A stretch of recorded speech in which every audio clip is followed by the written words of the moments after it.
It's hard to believe that this beautiful and well-behaved horse once ran with a wild herd on the plains of Nevada. But it's true. Her name is Dixie, and she is one of thousands of wild horses regularly rounded up and offered for adoption. There are actually no, if any, very few wild predators to controlled populations of the wild horses. And since the horses have come back under federal protection in the early 70s, the populations have, pretty much exploded.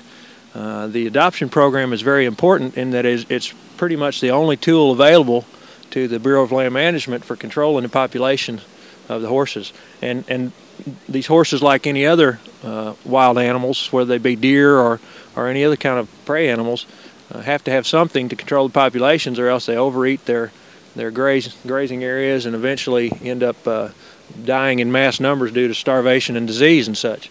Throughout the year, the Bureau of Land Management brings some of these horses to various locations to find them good homes.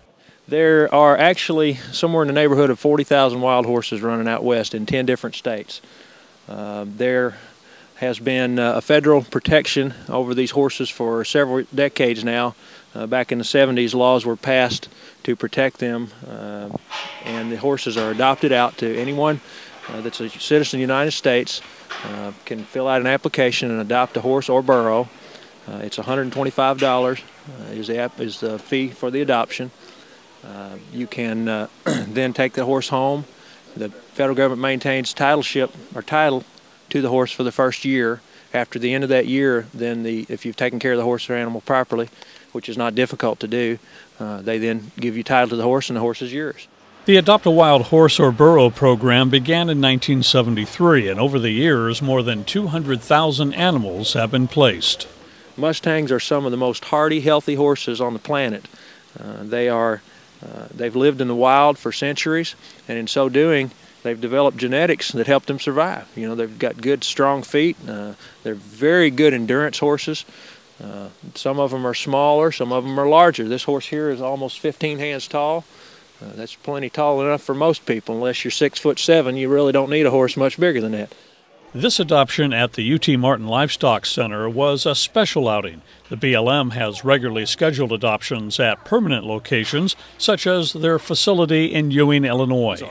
Well, we came today just to look, and then because we had tried to pre-register and the website wasn't up, and found out we could still register.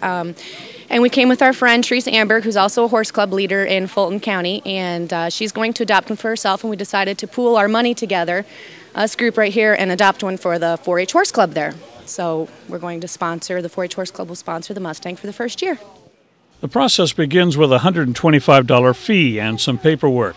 The BLM wants to make sure that each adopter has the facilities and the time to properly care for the horse or burro.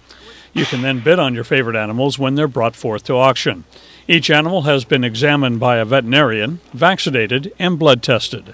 I've adopted before, and it's a really neat program. It's a lot of fun. It's a very rewarding thing to do, to take a wild animal and to turn them into something that you can have a good relationship with and play with and ride and enjoy, like I do with this girl here. They're actually surprisingly more friendly than we imagined. When we got here, we didn't think anybody would come up, and little Megan had quite the touch. She'd put her hand in there, and they'd come right up and sniff on her hand. She could touch, and William, they could touch their nose. So I was pretty surprised at how willing they were. It's funny because we were all observing them, and they would line up and observe you. So it was pretty funny. It's kind of like they were at the zoo too, The best approach, in my opinion, is to adopt the horse with the attitude that I'm going to develop a relationship with this horse. I'm going to have fun, and I'm going to take each step and each day as it comes, and I'm going to enjoy that for what it's worth.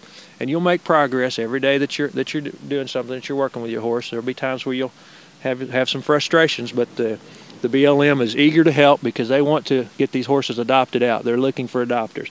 And so you can call them up with any questions that you have, and they're glad to try to answer your questions. They can even put you in contact with somebody in your area who can mentor you through helping to train your horse if that's something that you need. So. For more information about the BLM's Horse and Burro Adoption Program, there are 2 websites you can visit: adoptahorse.blm.gov or wildhorseandburro.blm.gov.